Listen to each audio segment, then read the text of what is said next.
Hello friends, मैं आप सब लोगों का अपने एजुकेशनल चैनल पे हार्दिक अभिनंदन करता हूं। फ्रेंड्स, जैसा कि आप लोगों को ऑलरेडी मालूम है कि इस चैनल पर क्लास 10 की प्रॉपर तैयारी करवाई जा रही है। तो बहुत सारे बच्चे ऐसे भी हैं जो कि क्लास 9th के हैं और इस चैनल से जुड़े हुए हैं, तो उन लोगों के लिए भी बहुत खास अनाउंसमेंट आज मैं करने जा रहा हूं। जिस प्रकार से क्लास 10th के सभी विषयों की जिम्मेवारी मैंने उठाई है, ठीक उसी प्रकार से क्लास 9th के भी सभी विषयों की जिम्मेदारी मैं उठाता हूं। और इस चैनल के माध्यम से आपको क्लास 9th से भी संबंधित सभी विषयों की विस्तार पूर्वक पढ़ाई करवाई जाएगी। तो अगर आप अभी आपने क्लास 8 का एग्जाम दिया है जल्द ही, तो आप जो है समय को न व्यतीत करें और जो कंटेंट्स या जो पढ़ाई मैं आप लोगों को बताने जा रहा हूं उसको आप लोग फॉलो करके अपने पढ़ाई को स्ट्रांग बना सकते हैं और आने वाले क्लास 10 के एग्जाम में अच्छा अंक स्कोर कर सकते हैं। तो चलिए फ्रेंड्स, आज हम लोग देखने वाले हैं इसी कड़ी में क्लास 9th का जो है गणित और इसके सॉल्यूशंस को समझने वाले हैं। इसके अलावा अन्य जो विषय हैं उस पर भी वीडियोस जल्द ही अपलोड करवाए जाएंगे। तो सबसे पहले हम लोग क्लास 9th की अगर बात कर ले तो सबसे पहले हम लोग गणित देखने वाले हैं। और जैसे कि मैंने क्लास 10th में भी स्टार्टिंग जो आप लोगों का किया है वो गणित से ही किया है। इसके पीछे कई सारे कारण हैं। इसका सबसे बड़ा कारण यह है कि बहुत सारे बच्चे ऐसे होते हैं जिनका गणित बहुत ज़्यादा कमज़ोर होता है और जिनको बहुत ज़्यादा भविष्य में जो है इससे परेशानियों का सामना करना पड़ता है। तो क्यों ना आप लोगों का गणित इतना स्ट्रॉन्ग कर दिया जाए ताकि आप जो है समय के साथ जो है अपने प्रिपरेशन को मजबूत कर सके। तो फ्रेंड्स, जैसा कि आप लोगों को मालूम है कि क्लास 10th में भी आप लोगों के 15 चैप्टर्स हैं और क्लास 9th में भी आप लोगों के 15 ही चैप्टर्स हैं। तो सबसे पहला जो चैप्टर है वो है संख्या पद्धति। तो आज हम लोग संख्या पद्धति को पूरा समझने वाले हैं, पूरा पढ़ने वाले हैं। वीडियो थोड़ा सा लंबा होगा, लेकिन अगर आप लोग इस चैनल से जुड़े रहिएगा अंत तक तो आपको सभी महत्वपूर्ण जानकारी आप लोग आसानी से समझ सकते हैं। तो देखिए संख्या पद्धति में क्या कहती है फ्रेंड्स, यहाँ पर जो भी बातें आपके सामने जो दी जाती हैं उसको आप लोगों को मैं एडवाइस दूंगा कि आप लोग ये सारी बातों को आप लोग घर पर जरूर ही पढ़ा करें, ताकि जो भी यहाँ पर इंफॉर्मेशन बताई जा रही है, चीज़ों को जो समझाया जा रहा है वो आप लोगों को समय रहते काफ़ी अच्छे तरीके से समझ में आ सके। तो चलिए बढ़ते हैं हम अपने एक्सरसाइज की तरफ और देखते हैं कि हमारा एक्सरसाइज क्या कहता है और इसको किस प्रकार से हम लोग सॉल्व कर सकते हैं। तो देखिए आपके सामने लेकर के आ चुका हूं यहाँ पर आपका एक्सरसाइज।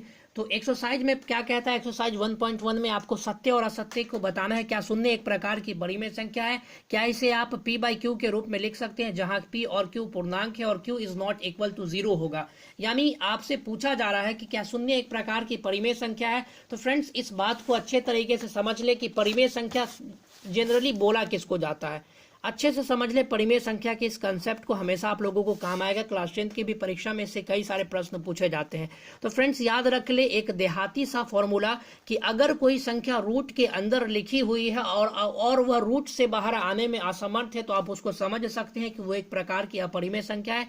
लेकिन अगर कोई संख्या है वो अगर रूट से बाहर लिखी जा सकती है या रूट से बाहर वो आ चुकी है संख्या, तो वो परिमेय संख्या। फॉर एग्जाम्पल, अगर आपके सामने √3 लिखा हुआ है तो इसका कोई वैल्यू नहीं होता है, ये पूरे तरीके से जो है एक संख्या के रूप में ये बाहर नहीं निकल सकता है। लेकिन अगर आपके सामने √9 लिखा हुआ है तो इसका अर्थ ये होता है कि ये आप जो है आपके सामने इसका वैल्यू 3 लिखा जा सकता है या 3 ये रूट के बाहर आ सकता है। तो इस प्रकार से अगर आप कंसेप्ट लगाते हैं तो फिर वहीं अगर 0 की बात की जाए तो 0 जो है एक प्रकार का परिमेय संख्या है। अब आपसे पूछ रहा है कि इसको p/q के रूप में हम लोग किस प्रकार से लिखेंगे। तो फ्रेंड्स देखिए, p/q के रूप में लिखने की बात की जा रही है जहां q is not equal to 0। तो क्या है, आप अगर q 0 के बराबर नहीं तो इससे आप कोई छोटी संख्या ले लीजिए, -1 ले सकते हैं, -2 ले सकते हैं, या कोई भी संख्या जो है आपका माइनस में यहाँ पर आ सकता है। तो ये पहला चीज आपका हो जाएगा, सत्य हो जाएगा। यानी यहाँ पर आप कह सकते हैं कि ये पहला जो आपके सामने जो स्टेटमेंट दिया गया है वो सत्य स्टेटमेंट है, वो सही स्टेटमेंट आपके सामने दिया जा रहा है।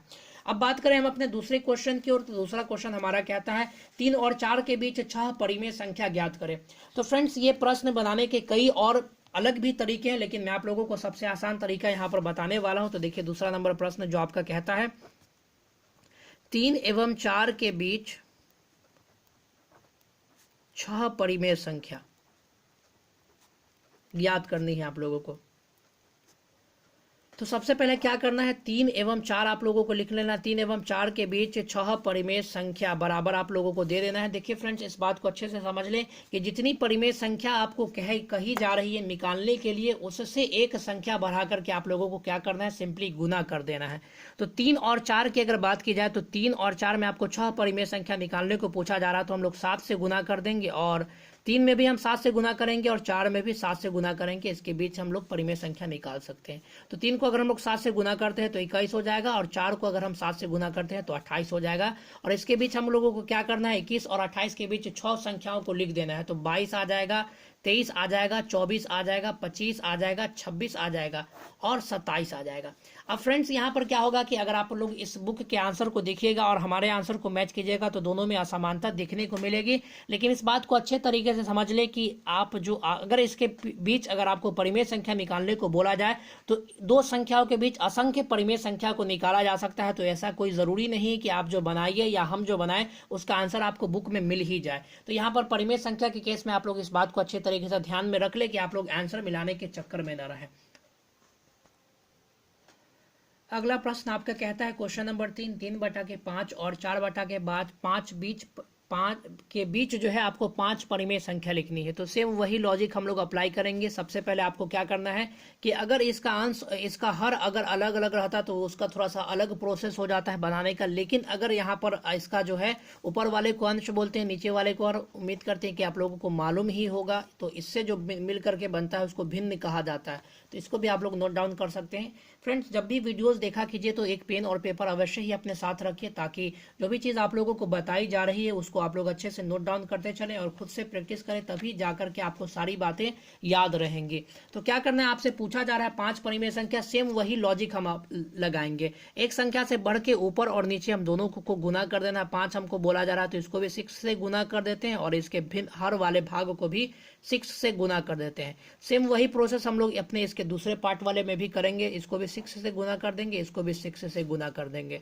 3 6 18 और 5 6 30 हो जाएगा। उसके बाद यहाँ पर आपका 24/30 हो जाएगा। इसके बीच अब हम क्या करेंगे, 5 परिमेय संख्या लिख देंगे। 19/30, उसके बाद 20/30, उसके बाद 21/30, उसके बाद 22/23, उसके बाद 30, उसके बाद जो है आपका 23/30। इस प्रकार से आप यहाँ पर जो है परिमेय संख्याओं को लिख सकते हैं।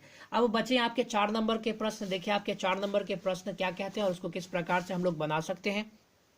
तो फ्रेंड्स, यहाँ पर 4 नंबर का प्रश्न आपका कहता है नीचे दिए गए कथन में सत्य है या असत्य है, कारण के साथ अपने उत्तर की व्याख्या कीजिए। तो देखिए फ्रेंड्स, आपका 4 नंबर का जो प्रश्न कहता है, पहला प्रश्न आपका है 4 का 1 नंबर, प्रत्येक प्राकृतिक संख्या एक पूर्ण संख्या होती है। तो फ्रेंड्स, ध्यान से समझ ले कि जितने भी गिनती की संख्याओं को हम लोग प्राकृतिक संख्या कहते हैं और जैसे ही प्राकृतिक संख्याओं में हम लोग शून्य को सम्मिलित कर देते हैं तो शून्य को सम्मिलित करने के साथ जो संख्या बनती है उसको पूर्ण संख्या कहते हैं। तो यहाँ पर समझिए, आपको बोल रहा है प्रत्येक प्राकृतिक संख्या एक पूर्ण संख्या होती है। तो जाहिर सी बात है कि गिनती की संख्याओं में ही, गिनती के संख्याओं से क्या होता है, आपका पूर्ण संख्या बनती है। तो यही यानी जितने भी प्राकृतिक संख्याएं होती है वो क्या होती है, पूर्ण संख्या होती है। तो आप लोग इस प्रकार से पहले कथन को आप लोग सत्य लिख सकते हैं। वहीं अब हम लोग बढ़ते हैं अपने दूसरे कथन की ओर। दूसरा कथन हमारा कहता है प्रत्येक पूर्णांक एक पूर्ण संख्या होती है। तो फ्रेंड्स, इस बात में या इस कथन में जो है थोड़ी सी गलती है। गलती इस वजह से आप लोग इस प्रकार से समझ सकते हैं, पूर्णांक मतलब धनात्मक पूर्णांक या ऋणात्मक पूर्णांक कुछ भी हो सकता है। लेकिन जैसे ही किसी भी गिनती की संख्या में अगर हम लोग गिनती करते हैं जनरली, तो कभी भी जो है संख्याओं को गिनती जो है माइनस में कोई बच्चा आपको करता हुआ नहीं दिखेगा। तो यहाँ पर क्या हो जाएगा, अगर जैसे ही इसमें कोई माइनस वाले संख्या को अगर हम लोग लेते हैं, फॉर एग्जांपल अगर हम लोग यहाँ पर -3 अगर एग्जांपल के तौर पर ले लेते हैं, तो वो एक पूर्णांक तो हो जाएगा लेकिन वो एक पूर्ण संख्या नहीं होगा। तो यहाँ पर क्या हो जाएगा, आप इसको कह सकते हैं कि ये दूसरा वाला कथन जो है आपका असत्य है, यानी गलत है। उसके बाद तीसरे कथन की अगर बात कर ले तो तीसरा कथन हमारा कहता है प्रत्येक परिमेय संख्या एक पूर्ण संख्या होती है। तो फ्रेंड्स, यहाँ पर इसमें भी थोड़ी सी गलती है कि प्रत्येक परिमेय संख्या जो है आपका एक पूर्ण संख्या नहीं होती है। फॉर एग्जाम्पल की अगर हम लोग बात कर ले तो कोई भी एक संख्या ले लेते हैं, मान लीजिए 1/2 ले लेते हैं, तो ये तो आपका जो है आप कह सकते हैं कि परिमेय संख्या तो है लेकिन ये एक पूर्ण संख्या नहीं है। तो आपका ये वाला भी कथन क्या हो जाएगा, ये वाला भी कथन आपका रॉन्ग हो जाएगा। तो फ्रेंड्स, उम्मीद करते हैं कि आप लोगों को क्लास 9 के एक्सरसाइज 1.1 काफ़ी अच्छे तरीके से समझ में आया होगा। इसके अगले वीडियोज़ में हम लोग 1.2 और इसके फर्दर वीडियोज़ में भी सारे चैप्टर्स को कंप्लीट करने वाले हैं। तो उन सभी वीडियोज़ को देखने के लिए आप हमारे चैनल से जुड़े रहिए। Thank you very much. मिलते हैं अगले वीडियोज़ में, तब तक के लिए धन्यवाद। God bless you all.